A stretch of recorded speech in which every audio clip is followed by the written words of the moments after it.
Hello बच्चों, hope you all are fine.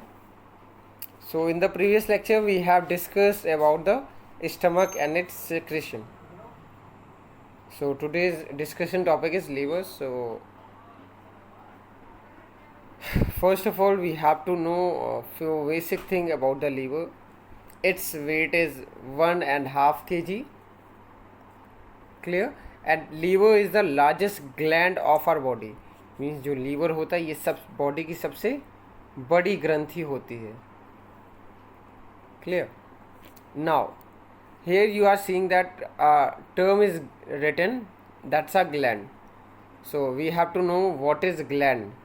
So gland is a group of cells which are specialized for secretion of substances. Means जो glands होती कैसे बनती हैं. अब सोचो एक बार, तो हमारे बॉडी के अंदर केवल और केवल सेल्स हैं. क्लियर? मानते हो? बिल्कुल. ठीक है. अगर तुम बॉडी के सेल्स के ग्रुप को देखो तो बहुत सारी सेल्स ग्रुप बना बना के स्पेशलाइज हो जाती हैं. मीन्स अपने अपने तरीके से मॉडिफाई हो जाती, चेंज हो जाती हैं.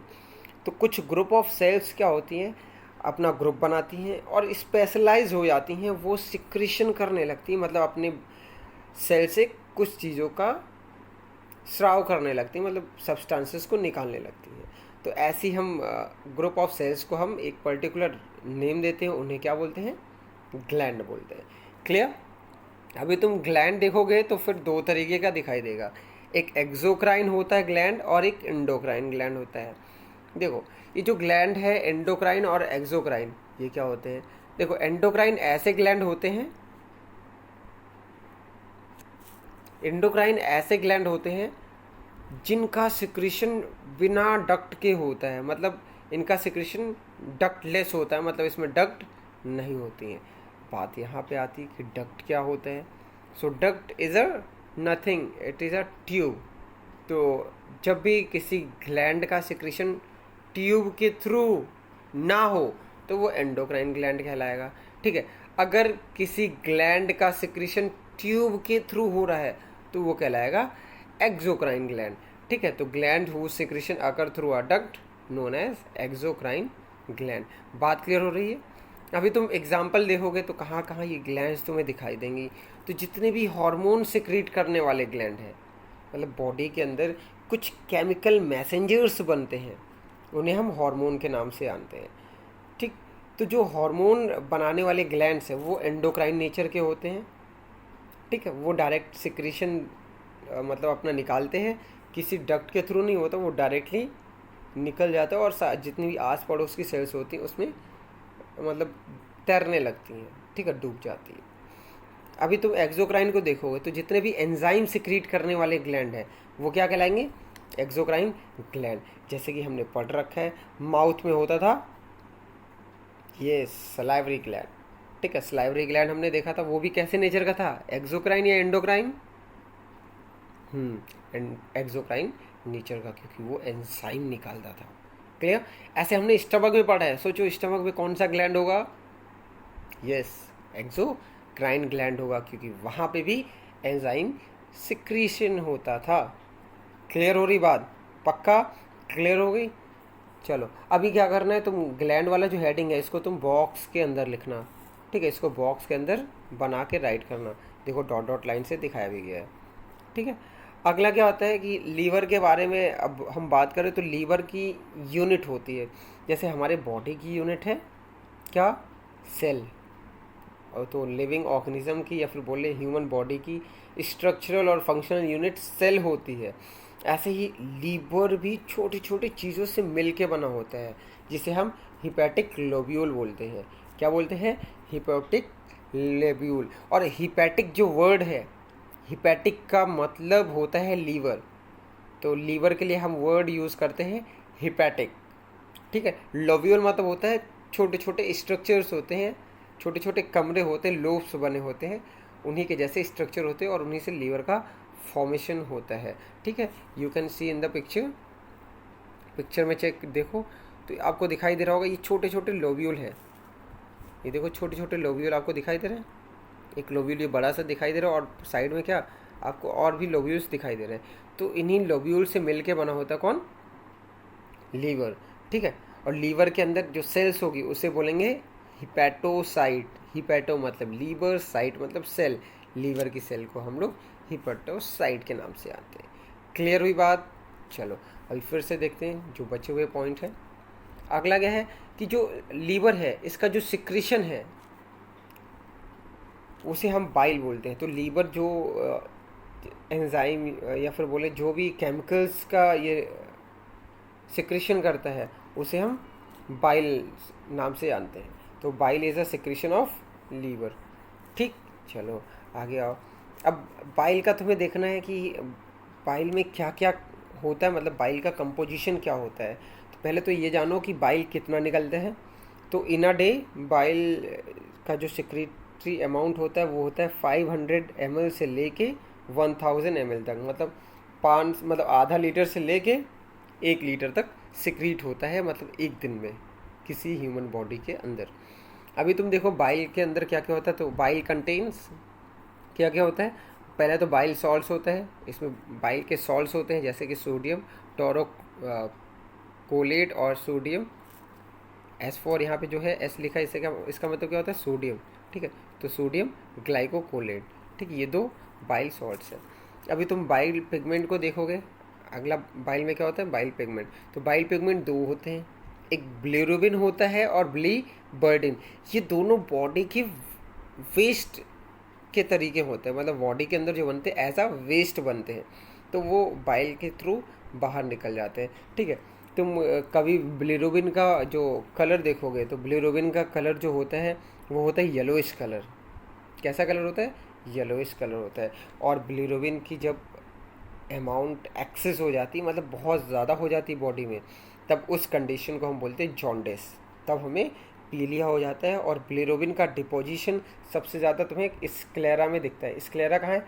आइज़ का जो वाइट वाला पार्ट है, आइज़ में देखोगे तो वाइट वाला जो पार्ट दिखता है उसे हम क्या बोलते हैं? स्क्लेरा। तो सबसे ज़्यादा इफेक्ट किस पे पड़ता है? स्क्लेरा पे, ठीक है। स्क्लेरा बिल्कुल येलो हो जाएगी अगर बिलिरुबिन का लेवल बढ़ेगा। और बिलिरुबिन का लेवल बढ़ेगा, कंडीशन कहलाएगा जॉन्डिस, यानी कि ये क्या हो गया है? पीलिया हो गया है, ठीक है। अगला क्या है? बिलीबर्डिन। बिलीबर्डिन देखोगे तो किनके बाइल में बिलीबर्डिन ज़्यादा मिलेगा तुम्हें? तो बिलीबर्डिन का कलर होता है ग्रीन कलर, ठीक है। और ये तुम्हें ज़्यादातर जो भी हर्बीवोर्स एनिमल्स हैं उनके जो भी बाइल को तुम चेक करोगे तो वो ग्रीन तुम्हें दिखेगा, क्योंकि उसमें बिलीबर्डिन का अमाउंट क्या होता है? ज़्यादा। बिलीबर्डिन ग्रीन कलर का पिगमेंट है और इसका अमाउंट ज़्यादा होता है किसमें? जो भी हर्बीवोर से है, ठीक है। पक्का हर्बीवोर का मतलब तो पता है सबको? अरे हाँ यार, सीख रखा है ना आंगनवाड़ी में। नहीं, आंगनवाड़ी में नहीं सीखा, हाँ पता है, सेकंड में सीखा है। तो हर्बीवोर कौन होते थे? ऐसे एनिमल्स जो प्लांट खाते थे, ठीक। चलो अब बाइल में तुम देखोगे, बाइल में कुछ सॉल्ट्स दिखाई देंगे, सॉरी इनऑर्गेनिक सॉल्ट दिखाई देंगे, ठीक है।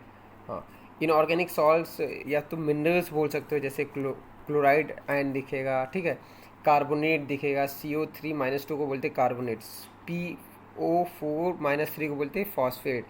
और सोडियम, पोटेशियम, कैल्शियम के तुम्हें कार्बोनेट, क्लोराइड, फॉस्फेट दिखेंगे, साथ साथ सोडियम बाई कार्बोनेट भी दिखेगा।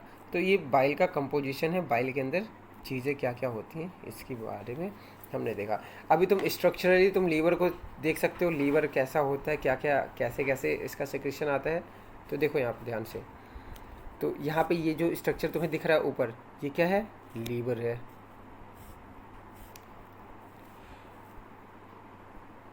ठीक है। ये क्या है? ये स्ट्रक्चर तुम्हें लीवर है दिखाई दे रहा है। अभी तुम उसके नीचे देखो तो लीवर का जो सिक्रेशन होता है इस डक्ट के थ्रू आता है। ये जो डक्ट दिख रहा है, डक्ट मतलब ट्यूब, ट्यूब के थ्रू आता है। और मैंने पहले पढ़ा रखा है आपको, जो भी एक्सोक्राइन ग्लैंड्स होते हैं उनका सिक्रेशन डक्ट के थ्रू होता है। और जितने भी एंजाइम या फिर एंजाइम जैसे चीज़ों को निकालने वाले ग्लैंड्स होते हैं उन्हें हम क्या बोलते हैं? एक्सोक्राइन ग्लैंड बोलते हैं। Very good. तो ये जो डक्ट तुम्हें येलो कलर से मैंने मार्क किया है, ये डक्ट कहलाता है हिपैटिक डक्ट। क्या कहलाता है? Hepatic duct. हिपैटिक मतलब लीवर, तो लीवर से जो ट्यूब निकली उसे बोलते हैं हिपैटिक डक्ट। और तुम्हें ये स्ट्रक्चर तुम्हें देखो पैकेट जैसा, बैग जैसा स्ट्रक्चर दिखाई दे रहा है, इसे हम बोलते हैं गाल ब्लैडर, हिंदी में बोलते हैं पित्त।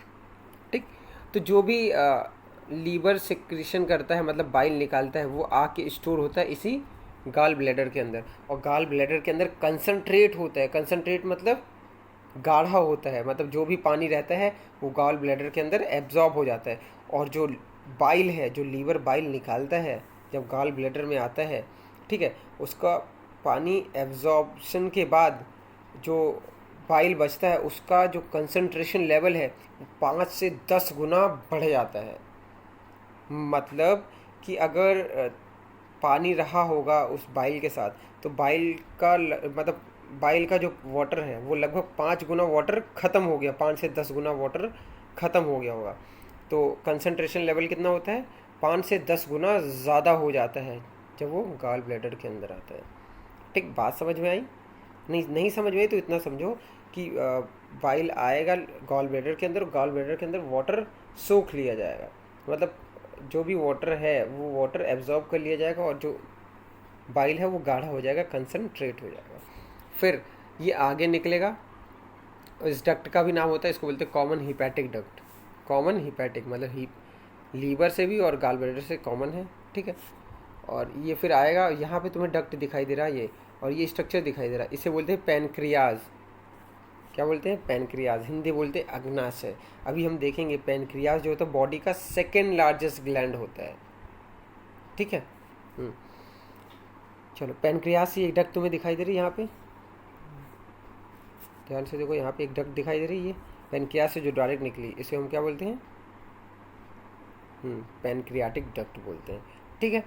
अब यहाँ से हिपैटिक आएगा और यहाँ से पैनक्रियाटिक डक्ट दोनों मिलते हैं और ये एक साथ एक नए डक्ट का फॉर्मेशन करते हैं। इस डक्ट का नाम होता है पैनक्रियो हिपैटिक डक्ट, ठीक है, या फिर बोले हिपैटो पैनक्रियाटिक डक्ट। हिपैटो मतलब जो लीवर से आया है, पैनक्रियाज का, तो हिपैटो पैनक्रियाटिक डक्ट भी बोलते हैं, ठीक। अब इन दोनों का सिक्रीशन एक साथ जाके ये जो है ये ओपन होगा किसमें? स्मॉल इंटेस्टाइन के फर्स्ट पार्ट में। स्मॉल इंटेस्टाइन के फर्स्ट पार्ट में इनका सिक्रीशन जाके वहीं पे ड्रेन होगा, ठीक है, और वहीं पे जो भी फूड आ रहा होगा उसके साथ मिक्स हो जाएगा और अपना एक्शन दिखाएगा। एक ख़ास बात आपको याद रखनी है, क्या कमाल की बात? कमाल की बात क्या है? कमाल की बात है कि लीवर के सिक्रीशन में कोई एंजाइम नहीं होता है। जो लीवर सिक्रीट करता है उसमें कोई एंजाइम नहीं होता है, ठीक है। So secretion of liver do not have any enzyme, clear. और एंजाइम क्या होते हैं आपको पहले पता है, ये ऐसे बायो कैटलिस्ट हैं जो डाइजेशन के रेट को इन्हांस कर देते हैं, मतलब बढ़ा देते हैं, ठीक। चलो अब आगे बढ़ते हैं हम लोग आगे। अभी हमने देखना है क्या? Function of bile. जो भी बाइल अभी लीवर ने निकाला था उसका फंक्शन क्या क्या है? तो पहला फंक्शन है ये इमल्सिफिकेशन ऑफ फैट करता है। देखो, फैट जो होते हैं बहुत बड़े बड़े होते हैं, ठीक है, फैट के मॉलिक्यूल्स, तो उनको तोड़ के छोटे छोटे टुकड़ों में कर देता है। टुकड़ों में करने का फ़ायदा क्या होता है? जब छोटे छोटे टुकड़ों में कर देगा तो उसके साथ एंजाइम अच्छे से मिक्स हो जाएगा। एंजाइम अच्छे से मिक्स हो जाएगा तो उस फैट का डाइजेशन अच्छे से हो जाएगा, क्लियर। तो बाइल का पहला फंक्शन है इमल्सिफिकेशन ऑफ फैट, मतलब फैट का इमल्सिफिकेशन करेगा। और आसान भाषा में बोले तो bile help in fat digestion, मतलब फैट के डाइजेशन में हेल्प करते हैं, तो वैसे भी बोल सकते हो, क्लियर, समझ आया। चलो अब सेकंड पॉइंट है क्या? जो तुम बाइल देख रहे हो, बाइल के बारे में तुमने पढ़ा है, ये बाइल हेल्प करता है बहुत सारे मिनरल एब्जॉर्प्शन में भी। जो भी हम डाइट में मिनरल लेते हैं, आयरन हो गया, कैल्शियम हो गया, इनके एब्जॉर्प्शन में भी हेल्प करता है कौन? बाइल, ठीक है। बाइल अगर ज़्यादा ठीक ठाक मात्रा में नहीं होगा तो इनका एब्जॉर्प्शन भी क्या हो जाएगा? हाँ, मतलब इनके एब्जॉर्प्शन पे भी इफेक्ट पड़ेगा और इनका एब्जॉर्प्शन भी कम हो जाएगा, लोअर हो जाएगा, ठीक है। अगला क्या है कि जो भी बाइल सॉल्ट होते हैं ये विटामिन्स के एब्जॉर्प्शन में हेल्प करते हैं। और कौन से विटामिन? जो भी फैट सॉल्युबल होते हैं। तो आपको बता दूं विटामिन्स दो तरीके के होते थे, एक फैट सॉल्युबल और एक वाटर सॉल्युबल। तो जो बी और सी होता है ये वाटर सॉल्युबल होता है, मतलब पानी में घुलनशील होते हैं। और कुछ विटामिन होते हैं जो फैट सॉल्युबल होते हैं, मतलब वसा में सॉल्युबल होते हैं। कौन है? एडेक, या फिर बोलो कीड़ा, KEDA, ठीक है, कीड़ा। ठीक, अगला क्या है? प्रोविटामिन। प्रोविटामिन जैसे कि कैरोटीन, ये क्या करता है? विटामिन ए के फॉर्मेशन में हेल्प करता है। ये भी क्या है? बाइल सॉल्ट्स की मदद से ही एब्सॉर्ब होता है। अगला क्या है? बाइल के थ्रू बहुत सारे सब्सटेंस का क्या होता है? एक्सक्रीशन होता है। बहुत सारे सब्सटेंस एक्सक्रीट आउट होते हैं, बॉडी से बाहर निकाल दिए जाते हैं, जो भी हार्मफुल होते हैं, जैसे कि कॉपर ज़्यादा अमाउंट में नहीं चाहिए बॉडी को ना, मरकरी का ज़्यादा रिक्वायरमेंट नहीं है, जिंक का रिक्वायरमेंट नहीं, तो ये बॉडी से बाहर एक्सक्रीट आउट कर दिए जाते हैं बाइल के थ्रू।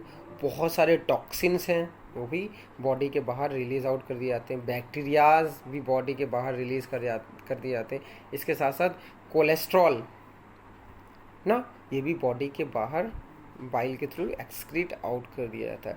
और कोलेस्ट्रॉल की बात बता दूं, अगर कोलेस्ट्रॉल का लेवल आपके बॉडी में बहुत कम है, ठीक है, तो आपका जो बॉडी ग्रोथ है वो कम हो जाएगा। तो मतलब कोलेस्ट्रॉल लेवल जो होता है वो 150 से 250 के बीच में होना चाहिए। लेकिन अगर कोलेस्ट्रॉल लेवल बहुत ज़्यादा हो गया तो कंडीशन बहुत ख़राब हो जाएगी। कंडीशन क्या ख़राब हो जाएगी? जो भी आपकी ब्लड वेसल है उसमें कोलेस्ट्रॉल डिपॉजिट होने लगता है। कोलेस्ट्रॉल डिपॉजिट हो जाएगा तो सोचो, जो पाइप है उस रास्ते में अगर कोलेस्ट्रॉल डिपॉजिट हो गया तो वो रास्ता क्या हो जाएगा? वहाँ चोक्ड हो जाएगा, मतलब चोकिंग हो जाएगी। तो उसमें क्या आगे कोई चीज़ मूव कर पाएगा? नहीं कर पाएगा। और हार्ट में देखोगे, अगर हार्ट के ब्लड वेसल में ऐसा ब्लॉकेज हुआ है तो इस कंडीशन में उस पर्सन को कार्डियक अरेस्ट हो सकता है, मतलब हार्ट अटैक आ सकता है। ठीक, और हार्ट अटैक में यही होता है कि जो हार्ट की ब्लड वेसल्स है उसमें सब्सटेंस डिपॉजिट हो जाते हैं, जैसे कि कोलेस्ट्रॉल डिपॉजिट हो जाते हैं, और हार्ट की मसल्स को ऑक्सीजन मिनरल्स नहीं मिल पाते हैं, और धीरे धीरे जो मसल्स की सेल्स हैं वो डिजनरेट करने लगती हैं, मतलब ख़त्म होने लगती हैं, और हार्ट भी काम करना बंद कर देता है। ठीक, तो ये थी लीवर की बात। अब अगले टर्न पे, ठीक है, हम बात करेंगे इसके पेनक्रियाज के बारे में। तो तब तक के लिए आप ऊपर के जो भी नोट्स हैं उसको आप कॉपी में राइट कर लीजिए। ठीक, मिलते हैं पेनक्रियाज के साथ अगले लेक्चर में। Okay, thank you.